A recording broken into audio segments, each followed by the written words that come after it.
ನಮಸ್ಕಾರ ಎಲ್ರಿಗೂ, welcome back to my YouTube channel. ಅರೆ ಅರೆ ಏನಿದು ಹೊಸದಾಳಿ ಎದೆಯಲಿ ಕಾದಾಟ. ಈ ವಿಡಿಯೋದಲ್ಲಿ ನಾನು ಇಂಟರ್ಮಿಟೆಂಟ್ ಫಾಸ್ಟಿಂಗ್ ಅಂತ ಅಂದ್ರೆ ಏನು, ಹಾಗೆ ನನಗೆ ವೇಟ್ ಲಾಸ್ಗೆ ಯಾವ ರೀತಿ ಹೆಲ್ಪ್ ಮಾಡ್ತು, ಜೊತೆಗೆ ಇದನ್ನ ನಾನು ಯಾವ ರೀತಿ ಫಾಲೋ ಮಾಡ್ತೀನಿ ಅಂತ ಕಂಪ್ಲೀಟ್ ಆಗಿ ಈ ವಿಡಿಯೋದಲ್ಲಿ ತಿಳಿಸ್ತಾ ಹೋಗ್ತೀನಿ. ಇವತ್ತು ನಾನು ಖಾಲಿ ಹೊಟ್ಟೆಗೆ ABC ಜ್ಯೂಸ್ನ ಕುಡಿತಾ ಇದ್ದೀನಿ. ಈ ಜ್ಯೂಸ್ನ ಕುಡಿಯೋದ್ರಿಂದ ನಮ್ಮ ಹೆಲ್ತ್ಗೆ ತುಂಬಾನೇ ಒಳ್ಳೇದು. ಈ ಒಂದು ಜ್ಯೂಸ್ನ ಮಾಡಕ್ಕೆ ನಾನೊಂದು ಆಪಲ್, ಬೀಟ್ರೂಟ್, ಕ್ಯಾರೆಟ್ ನ ತಗೊಂಡಿದ್ದೀನಿ. ಜೊತೆಗೆ 1 ಇಂಚಷ್ಟು ಶುಂಠಿನ ಹಾಕಿ ನೀರ್ ಹಾಕ್ಬಿಟ್ಟು ರುಬ್ತಾ ಇದ್ದೀನಿ. ಅದನ್ನ ನೀವು ಶೋಧಿಸಿ ಆದ್ರೂ ಕುಡಿಬಹುದು, ಅದೇ ರೀತಿ ಆದ್ರೂ ಕುಡಿಬಹುದು.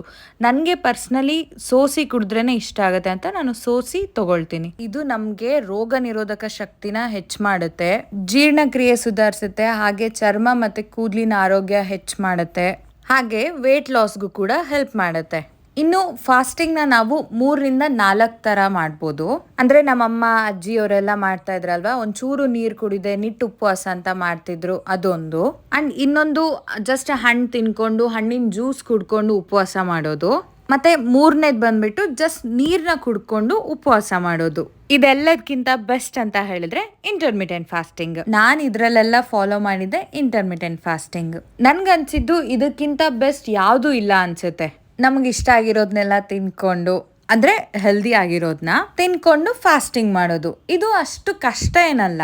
ಇದೊಂದು ಈಟಿಂಗ್ ಪ್ಯಾಟರ್ನ್ ಅಷ್ಟೇ. ಅಂದ್ರೆ ದಿನದಲ್ಲಿರೋ 24 ಗಂಟೆಲಿ ಸ್ವಲ್ಪ ಟೈಮಲ್ಲಿ ಮಾತ್ರ ನಾವು ಊಟ ಮಾಡೋದು, ಇನ್ನ ಉಳ್ದಿರೋ ಟೈಮಲ್ಲಿ ನಾವು ಉಪವಾಸ ಮಾಡೋದು. ಎಷ್ಟು ಸಿಂಪಲ್ ಅಲ್ವಾ? ಏನ್ ತಿಂತೀವಿ ಅನ್ನೋದ್ಕಿಂತ ಈ ಇಂಟರ್ಮಿಟೆಂಟ್ ಫಾಸ್ಟಿಂಗ್ ಅಲ್ಲಿ ಯಾವಾಗ ತಿಂತೀವಿ ಅನ್ನೋದು ಮ್ಯಾಟ್ರ್ ಆಗುತ್ತೆ. ನಾವೆಲ್ಲರೂ ಆಲ್ರೆಡಿ 12 ಗಂಟೆ ಉಪವಾಸ ಮಾಡೇ ಮಾಡ್ತೀವಿ. ಅಂದ್ರೆ ಇವತ್ತಿನ ದಿನ ರಾತ್ರಿ ನಾವು 9 ಗಂಟೆಗೆ ಊಟ ಮಾಡ್ತೀವಿ ಅಂದ್ರೆ ನೆಕ್ಸ್ಟ್ ಡೇ ಬೆಳಿಗ್ಗೆ 9 ಗಂಟೆಗೆ ತಿಂಡಿ ತಿಂತೀವಿ ಅಲ್ವಾ? 12 ಗಂಟೆ ಗ್ಯಾಪ್ ಆಯ್ತು. ಈ 12 ಗಂಟೆ ಗ್ಯಾಪ್ ಅನ್ನ ನಾವು 16 ಗಂಟೆಗೆ ಇನ್ಕ್ರೀಸ್ ಮಾಡ್ಕೋಬೇಕು. ಇದೇ 16 hours ಫಾಸ್ಟಿಂಗ್ ಆಗುತ್ತೆ. ಸ್ಟಾರ್ಟಿಂಗ್ ಅಲ್ಲೇ ನಾವು 16 ಗಂಟೆ ಫಾಸ್ಟಿಂಗ್ ನ ಮಾಡಕ್ ಹೋದ್ರೆ ಸ್ವಲ್ಪ ಕಷ್ಟ ಆಗುತ್ತೆ. ಫಸ್ಟ್ 14 ಗಂಟೆ ಫಾಸ್ಟಿಂಗ್ ನ ನಾವು ಮಾಡ್ಬೇಕಾಗುತ್ತೆ.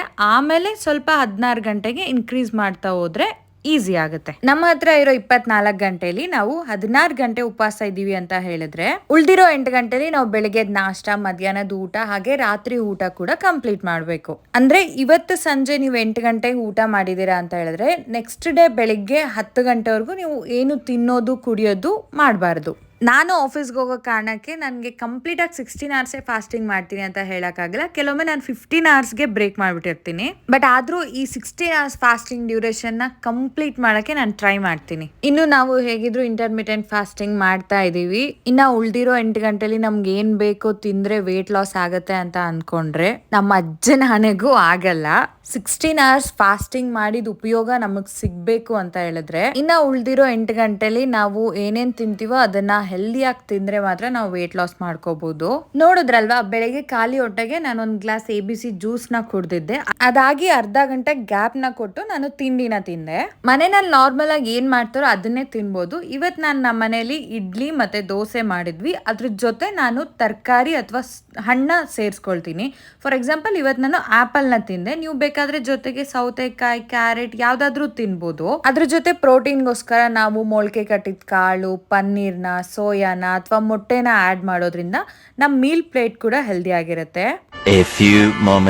ಇದರಿಂದ ನಾವು ವೇಟ್ ಲಾಸ್ ಮಾಡ್ಕೋಬೇಕು ಅನ್ನೋ ಇಂಟೆನ್ಷನ್ ಈಸಿಯಾಗಿ ಕಂಪ್ಲೀಟ್ ಆಗುತ್ತೆ. ನೋಡ್ತಾ ಇದ್ದೀರಲ್ವಾ, ನಾನು ಆಲ್ರೆಡಿ ಮಧ್ಯಾಹ್ನಕ್ಕೆ ಅಡುಗೆನ ಸ್ಟಾರ್ಟ್ ಮಾಡ್ಕೊಂಡಿದ್ದೀನಿ. ಈಗ ಬೀಟ್ರೂಟ್ ಪಲ್ಯನ ಕ್ವಿಕ್ಕಾಗಿ ಹೇಗೆ ಮಾಡೋದು ಅಂತ ತೋರಿಸ್ಕೊಡ್ತೀನಿ. ಒಂದು ಪ್ಯಾನ್ಗೆ ಎಣ್ಣೆ ಹಾಕ್ಬಿಟ್ಟು ಸಾಸಿವೆ ಹಾಕಿ, ಬೇಕಾದರೆ ನೀವು ಗಾಂಧಾರಿ ಮೆಣಸು ಅಥವಾ ಚಿಲ್ಲಿ ಫ್ಲೇಕ್ಸ್ ಹಾಕ್ಬೋದು. ನಾನಿಲ್ಲಿ ಗಾಂಧಾರಿ ಹಾಕಿ ಸ್ವಲ್ಪ ಕ್ಯಾಪ್ಸಿಕಮ್, ಈರುಳ್ಳಿ ಹಾಕಿ ತುರ್ದಿಟ್ಕೊಂಡಿರೋ ಬೀಟ್ರೂಟ್ನ ಹಾಕಿ ಒಂದು 2 ನಿಮಿಷ ಬೇಯಿಸಿ ಆದಮೇಲೆ ಜೊತೆಗೆ ಉಪ್ಪು, ಅರಿಶಿನ ಹಾಕಿ ಬೇಯಿಸಿದ್ರೆ ನಿಮಗೆ ರುಚಿಯಾದ ಬೀಟ್ರೂಟ್ ಪಲ್ಯ ರೆಡಿ ಆಗುತ್ತೆ. ನಾನು ವೆಜಿಟೇರಿಯನ್ ಆಗಿರೋದ್ರಿಂದ ನನ್ನ ಊಟದಲ್ಲಿ ಯಾವಾಗಲೂ ಕಾಳುಗಳು ಜಾಸ್ತಿ ಇರುತ್ತೆ. ನಮ್ಮ ಬಾಡಿಗೆ ಬೇಕಾಗಿರೋ ಫೈಬರ್ ಅಂಶ ಅಥವಾ ಪ್ರೋಟೀನ್, ಐರನ್ ಎಲ್ಲ ನಮಗೆ ಈ ಕಾಳುಗಳಿಂದ ಸಿಗುತ್ತೆ. ಇನ್ನೊಂದು ಕ್ವಿಕ್ಕಾಗಿ ಹೆಲ್ದಿಯಾಗಿ ಮಾಡೋ ಒಂದು ರೈಸ್ ರೆಸಿಪಿನ ತೋರಿಸ್ಕೊಡ್ತೀನಿ. ಒಂದು ಬಾಣಲಿಗೆ ಎಣ್ಣೆ ಹಾಕಿಬಿಟ್ಟು ಸ್ವಲ್ಪ ಜೀರಿಗೆ ಜಾಸ್ತಿ ಹಾಕಿ, ಜೊತೆಗೆ ಬೇಕಾದರೆ ಚಿಲ್ಲಿ ಫ್ಲೇಕ್ಸ್ ಅಥವಾ ಗಾಂಧಾರಿ ಮೆಣಸು ಹಾಕಿ, ನಾನಿಲ್ಲಿ ಗಾಂಧಾರಿ ಹಾಕ್ತಾ ಇದ್ದೀನಿ. ಜೊತೆಗೆ ಕ್ಯಾಪ್ಸಿಕಮ್, ಈರುಳ್ಳಿ, ಕಾರ್ನ ಹಾಕಿಬಿಟ್ಟು ಸ್ವಲ್ಪ ಉಪ್ಪು ಹಾಕಿ ಬಾಡಿಸಿ ಸಪ್ರೇಟಾಗಿ ಅನ್ನ ಮಾಡಿ ಎತ್ತಿಟ್ಕೊಂಡಿರಿ. ಆ ಅನ್ನನ ಇದಕ್ಕೆ ಹಾಕಿ ಕಲಸಿ ಮೇಲ್ಗಡೆ ನಿಂಬೆ ರಸ ಹಿಂಡಿ ಜೊತೆಗೆ ಕೊತ್ತಂಬರಿ ಸೊಪ್ಪನ್ನು ಮೇಲ್ಗಡೆ ಹಾಕಿ ಕಲಸಿದ್ರೆ ನಿಮಗೆ ಹೆಲ್ದಿಯಾಗಿ ಅಥವಾ ಕ್ವಿಕ್ಕಾಗಿ ಸಿಗೋ ಒಂದು ಒಳ್ಳೆ ರೆಸಿಪಿ ಅಂತಾನೆ ಹೇಳ್ಬೋದು. ಮಕ್ಕಳ ಲಂಚ್ ಬಾಕ್ಸ್ಗೂ ನೀವು ಮಾಡ್ಕೊಡ್ಬೋದು. ಬಿಕಾಸ್ ಅಮೇರಿಕನ್ ಕಾರ್ನ್ ಇರೋದ್ರಿಂದ ಮಕ್ಕಳಿಗೂ ಇಷ್ಟ ಆಗಿ ಬಾಕ್ಸ್ನ ಖಾಲಿ ಮಾಡ್ತಾರೆ. ರೈಸ್ನ ಮಾಡಿಬಿಟ್ಟು ಆವಾಗಲೇ ನಾನು ಪನ್ನೀರ್ನ ಮ್ಯಾರಿನೇಟ್ ಮಾಡಿ ಎತ್ತಿಟ್ಟಿದ್ದೆ ಅಲ್ವಾ, ಈ ರೀತಿಯಾಗಿ ನಾನು ಒಂದು ಪ್ಯಾನಲ್ಲಿ ಜಸ್ಟ್ ಡೀಪ್ ಫ್ರೈ ಮಾಡಲ್ಲ, ತವಾ ಫ್ರೈ ಮಾಡ್ಕೊಳ್ತೀನಿ. ಎಣ್ಣೆ ಬೆಣ್ಣೆ ಅಥವಾ ತುಪ್ಪ ಹಾಕಿ ಆದ್ರೂ ನೀವು ಮಾಡ್ಕೋಬಹುದು. ಈ ರೀತಿನ ಪನ್ನೀರ್ನ ನಮ್ಮ ಲಂಚ್ ಪ್ಲೇಟಲ್ಲಿ ಆ್ಯಡ್ ಮಾಡೋದ್ರಿಂದ ಕಂಪ್ಲೀಟ್ ಪ್ರೋಟೀನ್ ಕೂಡ ಸಿಗುತ್ತೆ. ಪಲ್ಯಗಳನ್ನೆಲ್ಲ ಮಾಡಿ ಪನ್ನೀರ್ನ ಹುರಿದ್ಬಿಟ್ಟು ಹಾಗೆ ರೈಸ್ನ ಕಲಸಿ ಜೊತೆಗೆ ಸೈಡಲ್ಲಿ ನಾನು ಚಪಾತಿನ ಲಟ್ಸ್ಕೊಳ್ತಾ ಇದ್ದೀನಿ. ನಾನು ಚಪಾತಿ ಮಾಡಿಕೊಂಡ್ರು ಸಹ ಪ್ಲೇನ್ ಚಪಾತಿ ಮಾಡ್ಕೊಳ್ಳಲ್ಲ. ಅದಕ್ಕೆ ಕೆಲವೊಮ್ಮೆ ನಾನು ಪಾಲಕ್ ಸೊಪ್ಪು, ಮೆಂತೆ ಸೊಪ್ಪು ಅಥವಾ ಬೀಟ್ರೂಟ್, ಕ್ಯಾರೆಟ್ನ ಆ್ಯಡ್ ಮಾಡ್ಕೊಳ್ತೀನಿ. ಇವತ್ತು ನಾನು ಚಪಾತಿಗೆ ಮೆಂತೆ ಸೊಪ್ಪನ್ನ ಹಾಕಿ ಮಾಡ್ಕೊಂಡಿದ್ದೆ.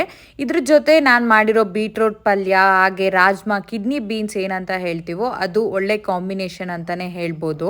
ನನಗಂತೂ ಚಪಾತಿ ಫೇವ್ರೇಟ್. ಹಾಗೆ ಜೊತೆಗೆ ಈ ಥರ ಪಲ್ಯಗಳಿದ್ರೆ ಅಂತೂ ನನ್ನ ಅಮ್ಮಂಗೂ ಇಷ್ಟ ಆಗುತ್ತೆ.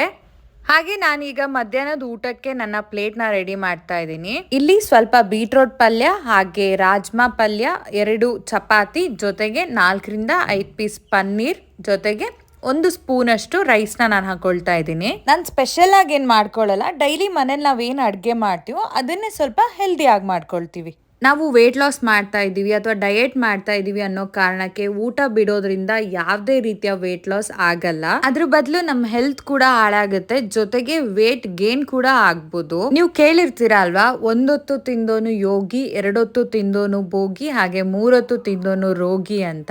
ಸೊ ಈ ಮಾತು ಇಲ್ಲಿ ಅನ್ವಯಿಸುತ್ತೆ. ಇಂಟರ್ಮಿಟೆಂಟ್ ಫಾಸ್ಟಿಂಗ್ ಮಾಡ್ತಾ ಇದೀವಿ ಅಂತ ಹೇಳಿದ್ರೆ ಹೆಲ್ದಿ ಆಗಿರೋದನ್ನ ನಾವು ಈಕ್ವಲ್ ಪೋರ್ಷನ್ ಅಲ್ಲಿ ತಿನ್ಬೇಕಾಗತ್ತೆ. ಹಾಗೆ ನಾವು ವೇಟ್ ಲಾಸ್ ಮಾಡ್ತಾ ಇದೀವಿ ಅಂತ ಹೇಳಿದ್ರೆ ನಾವು ತಿನ್ನೋ ಕ್ವಾಂಟಿಟಿ ಬಗ್ಗೆ ನಮಗೆ ಅರಿವಿರ್ಬೇಕಾಗುತ್ತೆ.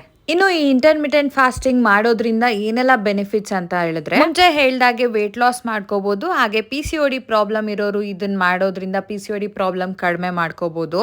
ಇನ್ನ ಕ್ಯಾನ್ಸರ್ ಬರೋ ಚಾನ್ಸಸ್ ನ ಕಡಿಮೆ ಮಾಡ್ಕೋಬಹುದು. ಹಾಗೆ ಸ್ಕಿನ್ ಡಿಸೀಸ್ ನ ಕಡಿಮೆ ಮಾಡುತ್ತೆ. ಎಸಿಡಿಟಿ, ಗ್ಯಾಸ್ ಹಾಗೆ ಮೂಲವ್ಯಾಧಿ ಸಮಸ್ಯೆ ಕೂಡ ಕಡಿಮೆ ಮಾಡುತ್ತೆ. ನಾನು ಈ ಒಂದು ಇಂಟರ್ಮಿಟೆಂಟ್ ಫಾಸ್ಟಿಂಗ್ ನ ಕೋವಿಡ್ ನಂತರ ದಪ್ಪ ಆದ್ಮೇಲೆ ಸ್ಟಾರ್ಟ್ ಮಾಡಿದ್ದು. ಸೊ ಈ ವಿಡಿಯೋದಲ್ಲಿ ನಾನು ನನ್ನ ಎಕ್ಸ್ಪೀರಿಯನ್ಸ್ ನಾನು ಶೇರ್ ಮಾಡಿದ್ದೀನಿ.